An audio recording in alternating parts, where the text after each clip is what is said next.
Did you plan that? For whatever reason, you always seem to try that little bit harder or know that you need to play a little better to beat them. You're killing me, Smalls. Say, look, guys, I have just been I'm so natural at this cube building ability. You gotta keep Flash out. He knew what he was doing. I think we've seriously underestimated the beast. We all knew he was going to go on to bigger and better games.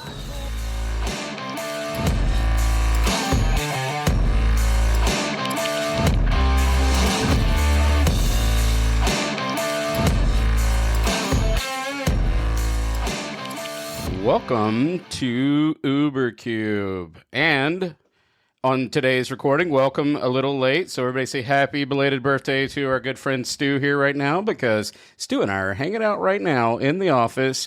We were downstairs just shooting the breeze, talking about everything, politics, food, cube, games, sportsmanship. It just went on and on. I said, you know what? What do you say all the time? Everything's content, baby. Yes. Content, baby. And we're just sitting there just waxing lyrical about nothing. Might as well go record it. Yeah, so obviously, as Anthony mentioned, today is May 30th. It's my birthday. Happy birthday. Thank you. And this was kind of an off-the-cuff kind of recording that we figured we'd just sit down, let's have a little glass of scotch. What kind of scotch? So yeah, we'll do the drink. So this is a very nice, this is a bottle of Lagavulin 16 that was a beautiful gift from a friend of mine from England that's in town right now. This is a treat. It is lovely. Oh, it is so lovely. Smoky. Oh my gosh. Yeah. So we started getting into a conversation, as we usually do, about this and that, and ultimately it leads to Magic and Cube and so on and so forth. And I made the point about asking Anthony if he had seen or heard, and I will say my first exposure to this, I know Pleasant Kenobi's done a video about it, my first exposure to this topic was a thread on Reddit. It was on, I think it was just on the Magic Reddit, it might have been on the CDH Reddit as well.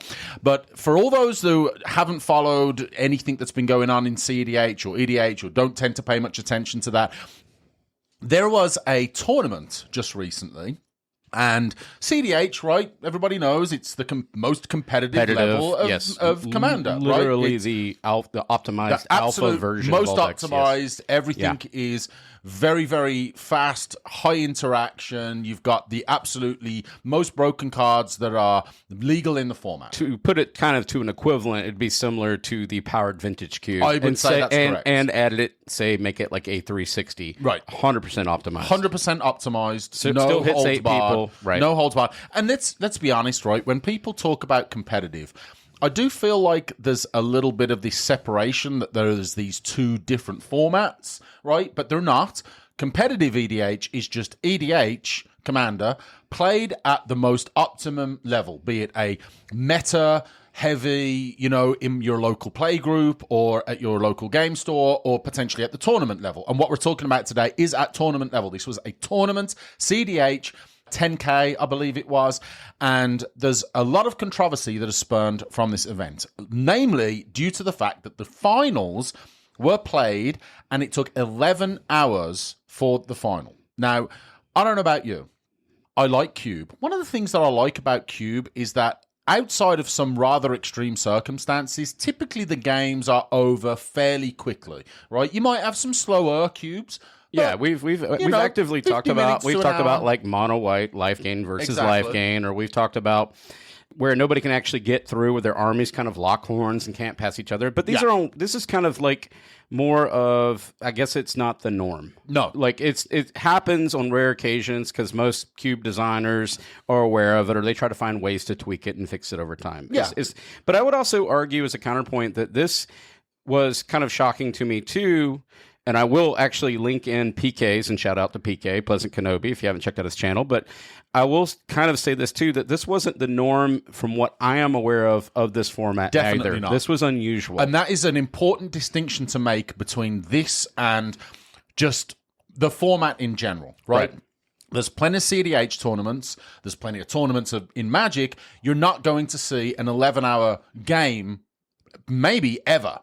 And hopefully not ever again. Certainly not for the people that were. That's like overtime and then overtime and then overtime. That's perpetual like, overtime. Yeah, exactly. The bottom of the 47th. Yeah, exactly. That's a good analogy. So, but it kind of got me thinking about this differentiation between the competitive side of Magic and the casual side of Magic. One of the I don't want to say a complaint, but one of the things that I've always kind of talked about, sometimes by myself, because I like to do that, is how do you take a format which is fundamentally and has always been sold as a casual format, and now you've got this competitive format. Right? Insert humans. Insert humans, 100%, right? Because that's what it comes down to.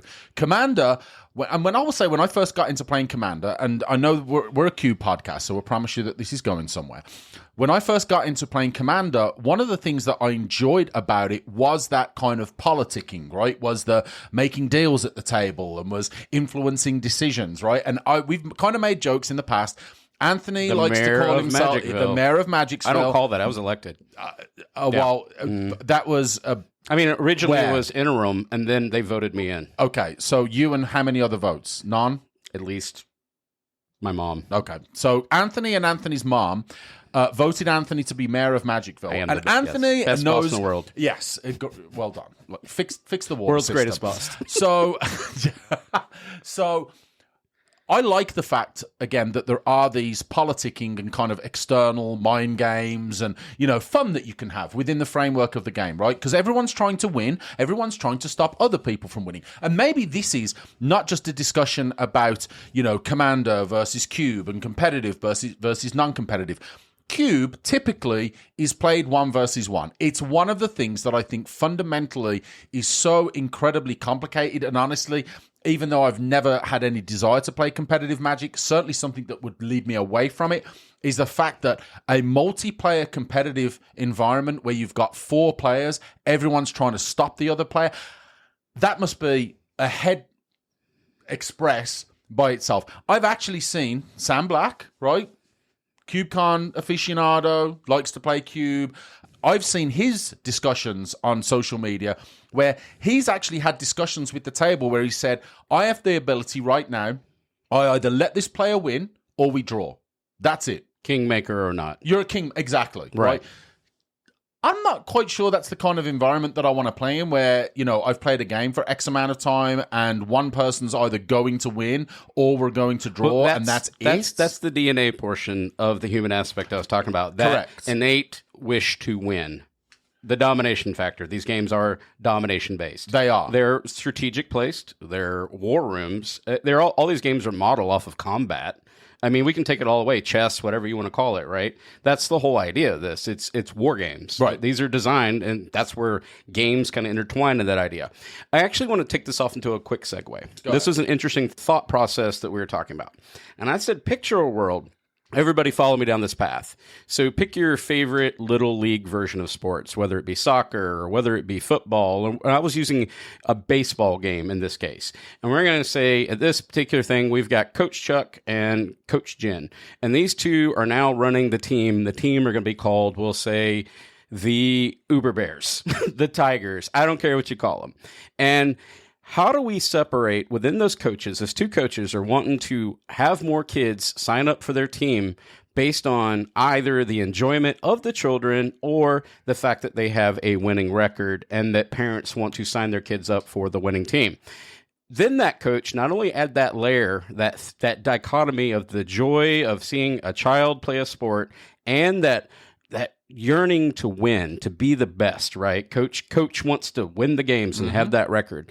But at the same time, they have to give every little child a chance. And this is what we were kind of talking about downstairs on the couch. And what would that feel like when you know that you're going to send in your A squad and A squad gets points on the board? But now you have to allow your B and C squad, and then eventually maybe they'll become your A players. And that's just how this works, the natural progression of sports. But they have to kind of, air quotes, bite that bullet on that eagerness to have that winning record to put the B squad and the C squad up to bat. Yes. Knowing that they're risking the entire game versus, we'll call them the Uber Bear Bears. The Uber Bear Bears, sure. The Nightdale Beavers. I don't care. Bears. I don't care. Yeah. But how do you detach that idea from the sportsmanship of this game?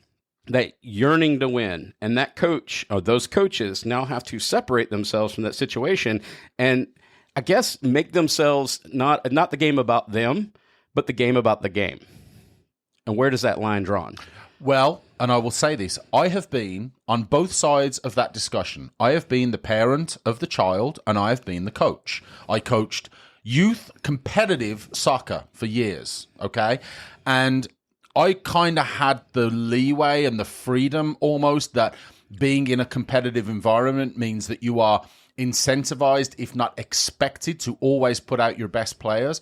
But we also had the incentive to develop players. We also had parents of kids that were on our team that were decent players, that we wanted to make sure that when they came out to see their kid play, that they weren't just sitting on the sidelines for 70 minutes of a soccer game, because your kid's good, but he's not as good as one of those other kids that I kind of have to leave out there because this is the cup final and I don't want to lose this game.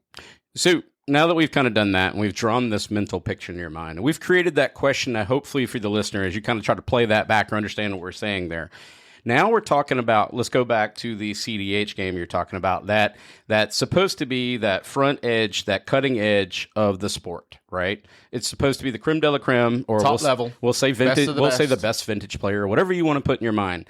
How do you take that and you kind of take that, I guess, all these layers, the sportsmanship, the love of the game, that yearning to just win and dominate that some people have, that natural human aspect. Right. And how do we make that blend and then apply it to, say, Cube in a healthy way? Right.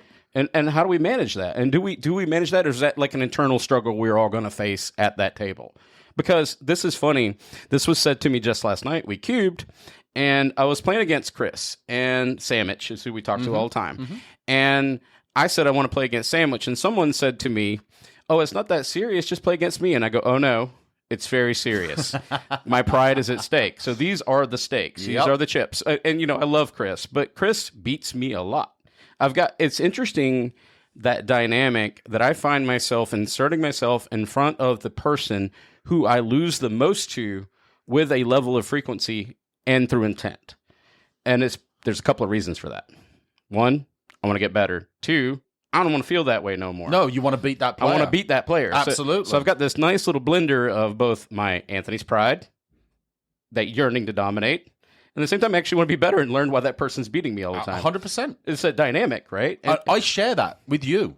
Okay. You and I sit there and do this all the time. We do joke this about all the the time. 50-50 split or whatever, and you 60-40 or Absolutely. whatever. And we've kind of gone back and forth. I mean, I don't know what the record is over the years, but we've had a lot of fantastic games, very competitive.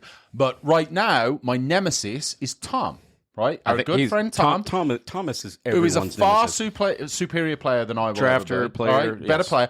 But Tom is the reason why... I don't know if it's my two most recent, but it's definitely two recent drafts. Actually, it was when we were at your place and then another one. I was 2-0 with an amazing deck. Absolutely incredible deck. And who am I facing in the finals? Both games, Thomas. And who absolutely dominates me one game? Thomas. And then who narrowly beats me on the next game? It's bloody Thomas all over again. I'm like, for the you've now cost him 2-3-0. You cost me a Ricky. Well, and that ain't it's all about the Ricky. It's all for about us. the Ricky. But it's also pride. We signed a Ricky Martin, by the way, for the audience who's not aware of that. Our good friend Christian has this little notebook with a card that we have memorialized Ricky Martin that we all signed. It's a Ricky Martin collectible card. We signed the Ricky. Yeah. But so anyways, that's part of our tradition that we do in our play group. But it's interesting from that competitive nature while we're playing, because everybody wants to remove themselves from that, and we're there for the fun. And I guess the idea of fun is highly subjective anyways, right? We're going to go meta here, but your definition of fun won't align with someone else's fun. You'll never really know what that is because it's in us. I'm gonna go a level deeper. That declaration of that idea. As far as what I'm competing against. I haven't played golf in a number of years, but I used to love playing golf. Right? Yes. Something I'll get back into. Who are you playing against in golf? I'm always playing against me. I couldn't chip. You're only ever playing against yourself. I got mad Unless at the you're person playing that in the can PGA. chip, but yeah, I can't chip. Unless you're playing in the PGA or maybe a club tournament or whatever, 99% of just casual players are going to be playing against themselves. You're playing to try and get better, right? Yes. You want to hit one less putt around. You want to make that, improvement to your chip shots, right? You want to add 10 yards to your drive, whatever the case may be, but you're always trying to self-improve, right? Now look at that within Cube. I am always kind of playing myself within Cube, right? Because I'm always analyzing, even if it's subconsciously, but certainly afterwards, right? I'm thinking about decisions that I've made. I can go back even right now. I can even go back to when we went to Richmond or Charlotte, one of our recent jaunts, right? And I played against you.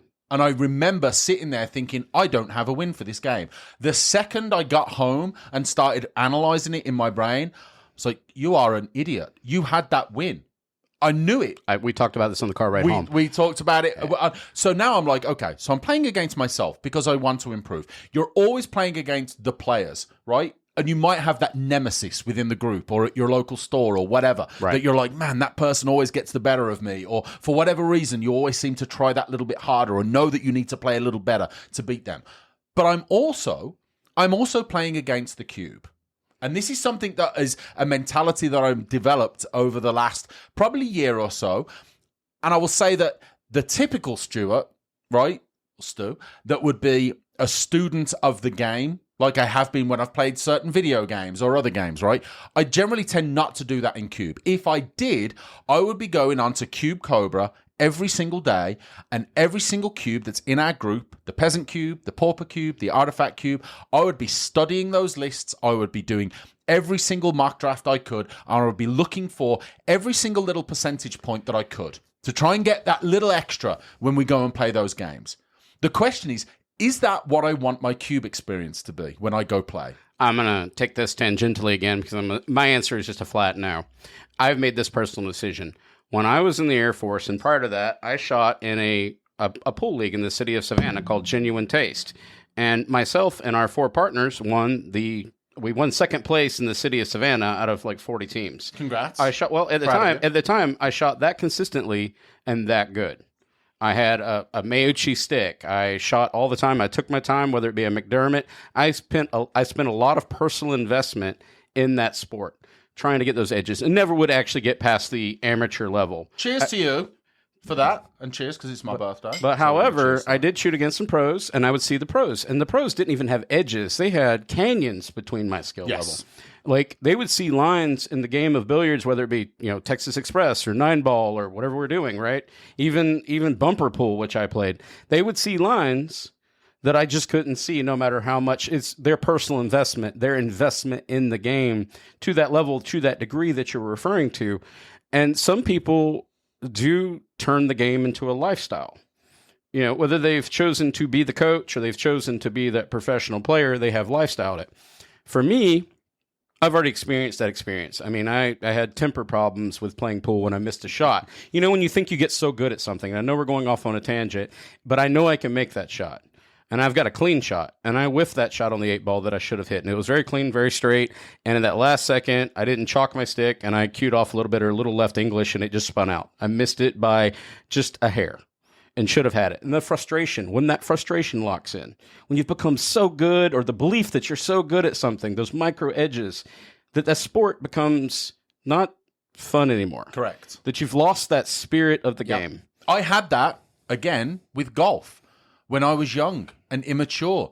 And I would hit a drive, and it would go flying off into the trees. And I'm there smacking my club on the ground like it's this inanimate object's fault that I absolutely suck at this game, or I'm not doing what I think I should be able to do. But I can't do it. So back to your original thing, to pull it back, that's not what we wanted in Cube. But we still have that competitive nature. We can't turn that off, right? Cannot. You want to, and some people suppress it better than others. But you can always tell, even in our play group, when someone felt like they should have won, maybe the squeak in their voice, and this could be me. I can be like, maybe I've got a little bit of an attitude, or a little bit of like, I guess. Whatever. Well, I have that problem specifically because Chris's house, our friend Samage, again, that we talked about earlier, his house is where we do most of our cubing, and his house has a curse against me where I, at least once, maybe once a night, if not once every couple of weeks, I have to draw 8 lands in a row. It's the law of the universe. Something happened when the Big Bang happened, and I don't know if it's the way that neutrinos are passing through my body, or the way that the void between elements dark are matter. made. Yeah, exactly.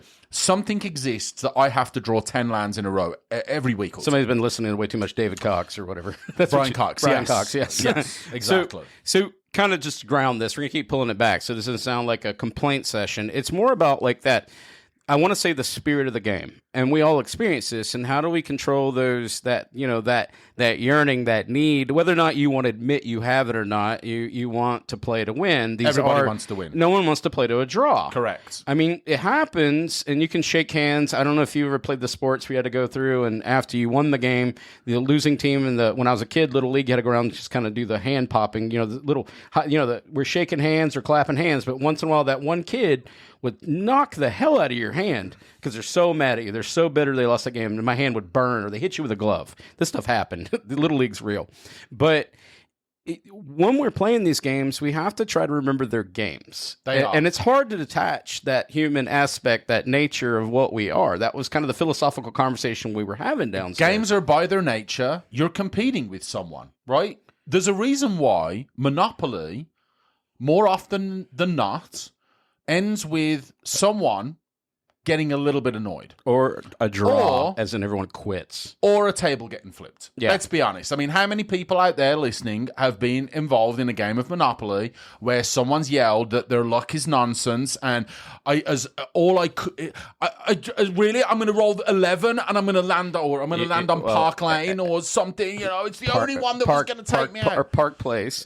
I'm from England. It's Park Lane. The problem with Monopoly is you lack agency in that game. There's a certain degree of agency if you're doing rental bidding and all that, but it's mostly a luck-driven game. To an extent, there's luck. Look, there's luck in Monopoly. You've got rolls of the dice. There's some strategy, but it's not a lot of layers as much as. But Magic is just this pillar of both player agency and luck bundled up, and whatever percentage you want to land on luck. And while you're trying to be a competitive individual anyways. And it's always, why did you lose the game? I got mana screwed. Why did you lose the game? Because they drew all the removal, yes. and all I've got we've is done creatures. this, or all the counter magic, everything that was just the silver bullet of my deck. Yep. We did this on a recent episode. We did. It was just a huge gripe episode, and that's not what I'm trying to do here. I thought we were having a conversation, really distilling it down about where's that center? How do we keep ourselves centered and grounded and keep sportsmanship and the spirit of the game? Really, how do we stay level-headed while still enjoying the idea of competitiveness as individuals? Yeah. And I'm asking the listeners to ask themselves that too. Yeah. Because there's a lot to unpack there, but when you sit down to play the game, what are you playing the game for? Right? I mean, are you playing to win? Are you playing to have fun? And I sometimes feel like, and I'll put this towards myself, and if you want to believe this towards yourself, you're more than welcome to. But what I'm saying is I feel like there's a degree of dishonesty if I say all the time, I'm just here to have fun. I didn't come here. Yes, I came here to enjoy the company of my friends, but I could have done that while sitting on the back porch having a glass of scotch or by a bonfire, or we could have went fishing or played basketball, or I said, let's go meet at the pool hall or go see a movie. I will counterpoint that just briefly. Yeah. So, and I actually think this is something, we started this off about the discussion about Commander, right? And now and obviously we're a Q podcast. I actually think that you can approach it with the spectrum of the mindset of where do you want to end up on that scale? Do you want to force your fun, or do you want to force your competitiveness, right? I generally, and I will say, I probably started way back much more towards the competitive side, and as time has gone on, I've maybe leaned a little bit more towards the fun side, regardless of what format I'm playing. And typically with Cube, I am trying to look for the fun. It's something that's come up so often, is where is the fun in your cube?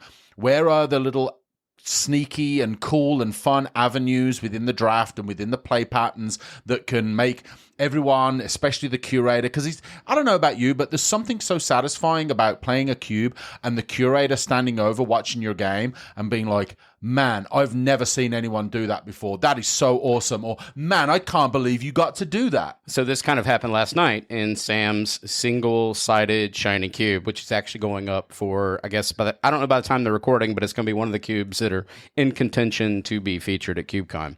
So just last night, we drafted it. And I drafted kind of really just an all-in type of deck based around artifacts. I like artifacts, obviously. Mm-hmm. And on turn one versus Chris, and this was game one, I basically dropped Soul Ring, I dropped a Talisman, I just went bananas. And then the next turn, I just basically tinkered out whatever, I guess, Talisman and dropped down Triplicate Titan. At which point, Chris makes the strategic decision to take out Triplicate Titan. So then I split off and I got my 3 Flying, vigilance or whatever. Trample. Yeah. And so now his next move, and we're like turn 3 at this point, he reanimates Triplicate Titan. Okay.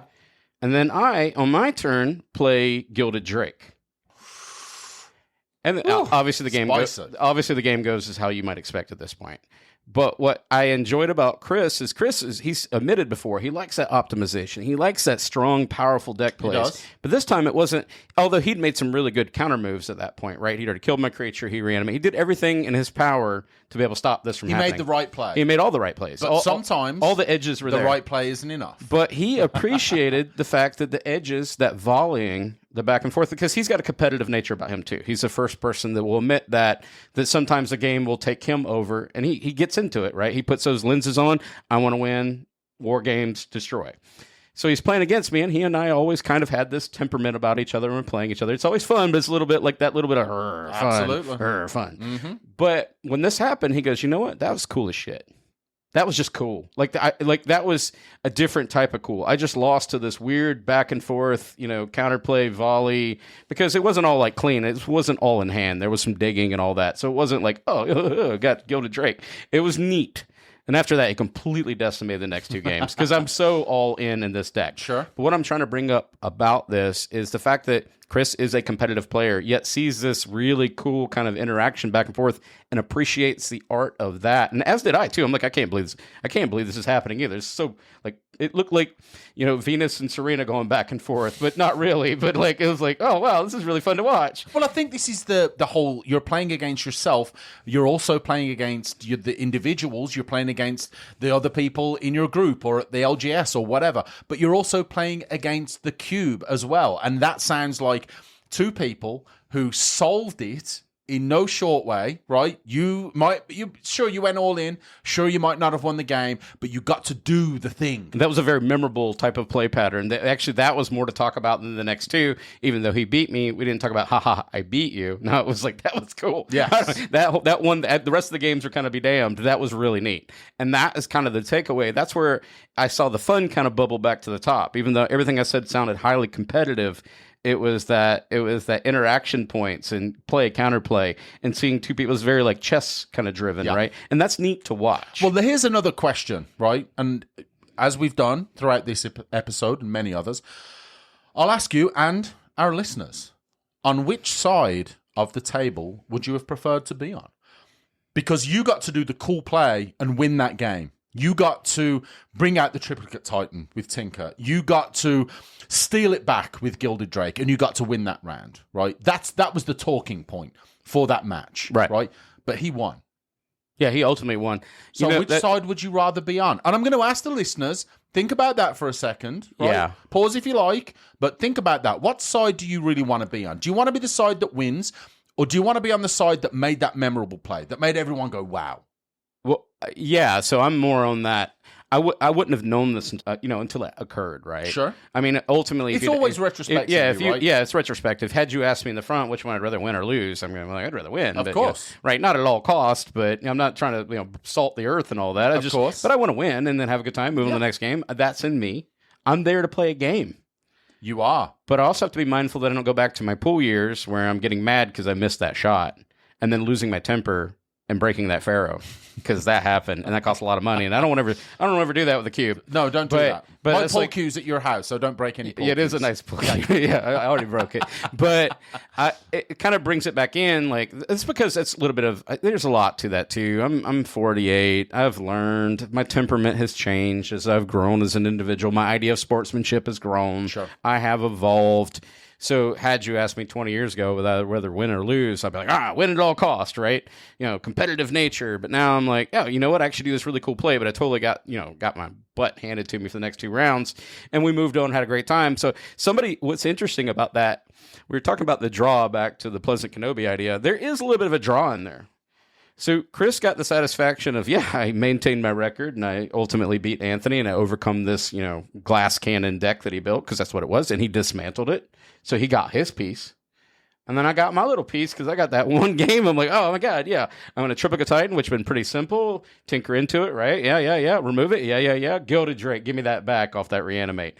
So I got something out of that too. So there was like it was like splitting the prize pool of competitive fun there in a weird nature. Because when everybody goes, who's pairing up? Well, Chris is like, I won. He gets that too, right? It's an interesting dynamic. Well, then, yeah, exactly. Now, this is going back to that spectrum of competitive versus fun, right? He might have had that competitive, like all the way, that slide bar is way up on him. But your slide bar on competitive probably, it ain't down at the far end of fun. No, it's not. But you definitely have some of that fun in there, right? So maybe there's 2 sliders each. Maybe you've got the fun and competitive, right? Maybe his was a little bit more competitive. Maybe yours was a little bit more fun. But you're still getting a wonderful experience. And I already knew, too, it's interesting going into a draft like that. I didn't do a great job of drafting that cube. I was looking for things that I just never found. But I went for mana acceleration and trying to do Tinkerer, which everybody's going to be like, oh, you got Tinkerer. Well, I didn't really have a really great way to get Tinkerer. I just happened to draw it in God Hand that one time, and it was really neat.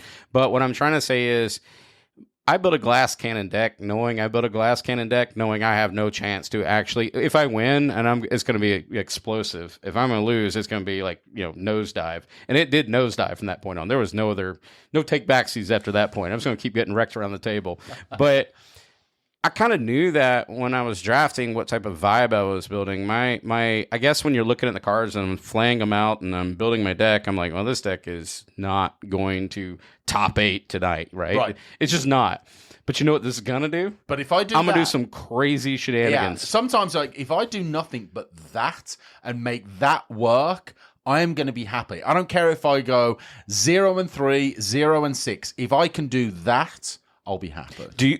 Do you think, in retrospect, that CDH particular game that you're talking about, the PK referenced, do you think those players at that table had that kind of shared the wealth of competitive fun? And right now, do you think they're going home and analyzing this whole scenario and playing it back? No, not even a little bit. And the reason why is very simple. And this was something that, again, was brought up by Pleasant Kenobi, and it was the first thing I thought of before I watched that video when I was reading that Reddit post.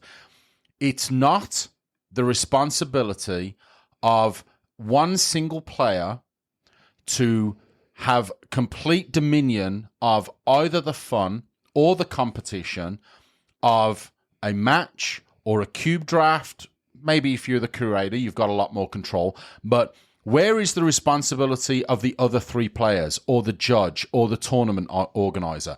You've got a lot of other people that are involved in an event like that where they should be able to step in and say, here's the deal. You better hurry up and make a play because this tournament needs to end. This match needs to end. And we're not going to sit around here for hours and hours and hours and just have you waffle at the table. Now, I don't know this person. I don't know. Apparently the person who won or the person that was taking the long time and yada, yada, yada, is a respected CDH community member, is kind of a celebrity within that space. Great for them. As far as they're concerned, I get it, right? Because you are entering a competitive, that's what that C stands for, tournament. You are trying everything to win. And for that person, spending that 11 hours to try and win that game and that prize money and all the plaudits that come with it might be completely reasonable to that person. And ultimately, in any kind of competitive setting, you kind of have to say that anything goes. So recently, to put a comparison, I played a game again. We were in Chris's Powered Vintage Cube, and we're playing that particular night, and I'm facing off against our good friend Christian. This was the week prior, and on turn 2 of my game, I made the strategic decision to play Winter Orb, to lock the game down at the beginning of the game, like to start controlling the board. And for the next 15, 20 minutes, and I think that's where time actually stopped getting counted, I managed to play a game using only 2 mana and then to squeak out a win from the complete denial of resources of my opponent. And in this case, I mean, Christian has like a really good sportsmanship attitude about it, likes to play through games, has a good time trying to, puzzle solve that, problem solve that situation. But in retrospect, I don't think I did anything positive to help the health of the game, knowing the situation. Even though I know what this card does, Winter Orb, just basically players can untap 1 land per turn. I knew what I was doing. I managed to get a little bit ahead, was able to control that situation. And that is a, air quotes, by the nature of Magic and by the nature of the card and by Vintage Cube, a fair play. But there's a certain point where I know in the heart of hearts, in the back of my mind, I'm just stalling a game out, hoping that I can squeak this out through denial of a game. I'm actually intentionally sapping the fun out of the game through the misery of the opponent, who just had a good attitude about it. It sucks for that opponent. Sometimes it really does. And I will say this might seem a little heartless, but sometimes you just have to play through what you signed up for. And I will say that my problem with this scenario, with this competitive EDH tournament, is not with the conduct of the player that dragged it out, because he wants to win. That person wants to win. He winter orbed like I did. He might have sort gone of, absolutely ham sandwiches when it comes to the politicking and everything else, but that person wants to win. And when you are in a competitive environment like that, you can't be mad at that player. If you've got problems with how the game went, it cannot be just directed towards one player. It's got to be towards really, honestly, I've said the 3 other players, it's really not even towards them. It's to the judge and the TO. They have to be the ones to take responsibility for appropriate management of a competitive environment, right? So similarly with a cube, I would actually go a step further than that. Something we talked about on an episode just after Ubercubeathon or 2025 was that we had played this wonderful game. And Clint, I'm going to give you another shout out. I know you listen to the podcast. I love you. I love the box that you brought with your satin bags and the boxes and the rule books and the beads. And all that. I played a game against a good friend of our podcast, a good friend of our group, Brian, and I played a miserable deck against him. It was a smokestack deck, and I've got 6 counters on my smokestack deck. Right? His strategy was literally sacking permanents and decking himself until the end of the game. He had no way of winning, 0. I had a way to spit out permanents like nothing. All he was doing every upkeep was sacking everything on his board. Coming to my turn, I'm sacking some stuff, but I've got pressure and I've got smokestack. That was not a fun game for him. And honestly, me sat across the table from him, or from myself, sorry, I would have been like, that was a miserable and unfun game. Yeah, you're not going to choose to concede. But you know who had a lot of fun? You know who had a great deal of fun? Me. And you know what the highlight of that? You know what the highlight of that game was? You're evil. Was Brian in game 2 got rid of smokestack. He sideboarded and had a way to destroy an artifact and destroyed that smokestack. That's an adapt and overcome like, scenario. Thank you. Oh my gosh. Now I can start playing Magic. So you know what I did next turn? I e-witted back my smokestack. And I kind of feel bad, but I don't, because again, that's what he signed up for. He signed up for this unknown kind of environment. Yeah, right? so the environment, the declaration of the game, the rules, the parameters, Absolutely. they're all there. All those CDH players signed up for a competitive game. They signed up for a format that is politics, that is badgering, that is trying to coerce your opponents and Mayors the other players. Of Magicville, Mayor of Magicville. Exactly. So you can't be mad about it. But how does this apply to the mindset of everybody that could be involved in a cube draft? To the players, to the cube curator, to even in a competitive cube environment, right? We got a cube con. There's competition that's involved in that. There's a top 8 and a big draft at the end. And you and I are trying to see who can get to who gets the worst record. And so far I've been holding it down, but we go back and forth. I went one game, one loss. One round, one loss. You're not going to beat that. So to kind of tie this off, what we're trying to say is there's like a layer of sportsmanship. There's a lot of internal struggle that, you may not be facing, but, Anthony does, Stu does when we sit down, but also the environmental context. What is the allowed, the parameters of the game? Vintage cube, no holds bars. Peasant cube, play within these parameters, right? You see where I'm going with this, right? Absolutely. And the parameters, the rules, and what's considered acceptable rules of play. And I'll throw this in, knowing when to scoop. Knowing when to concede, right? Know to tilt over, knock over the chess piece. You're done, right? Kill the king, and just move on to the next game. Shuffle up and play again, because that's ultimately what we want to do here. Have fun. It's a zero stakes game. It's zero sum. Only thing that's on the line is your pride and your Ricky. It's always the Ricky. Always your Ricky. It's always the Ricky. Well, I hope that there was something that someone can get something out of this, because this is us celebrating Stu's. He's getting one more lap around the sun. That's right. 46. With a little bit of really amazing scotch, and other than that, we're gonna. All right. As always, a huge shout out to all of our Patreons, to Patrick, to Jeff, to Nick Lapointe, to Chris Fitzgerald, Timber Dragon, Brian Keaton, Lord Justice, Nick Lapointe, Preston, and Sam McKenna. Huge shout out and a big thanks to all of you guys for supporting the show and helping us keep the lights on here at UberCube. If you want to get in on the conversation, go to the facebook.com/groups/MTGCube drafting page. A lot of fun conversation. A lot of members over there talking about Cube. And if you want to support the show, you can also use our inkedgaming.com/UberCube affiliate link. Go and get all kinds of cool products, playmats, dice bags, mouse pads, custom and large volume Stuff and things. Stuff and things. If you want to reach us at the socials, you can find us on Bluesky, ubercubemtgpodcast.bsky.social. You can also find us at Twitter at ubercubemtgpod. If you got a longer question or comment about this episode or anything else with the podcast or about one of Ubercube's, many things. We're over 1,100 as far as the cubes. Facebook goes. An Uber Bears cube. The Maze cube. The Uber Maze. Uber Bears cube, Yep. You can reach us at ubercubemtgpodcast@gmail.com. As always, come hang out on the Discord and patreon.com/ubercube. Again, a big thanks to all of our Patreons. And for last but not least, we do host our content on YouTube at UberCube MTG Podcast 747. If you just, feel like an alternative format, there you go.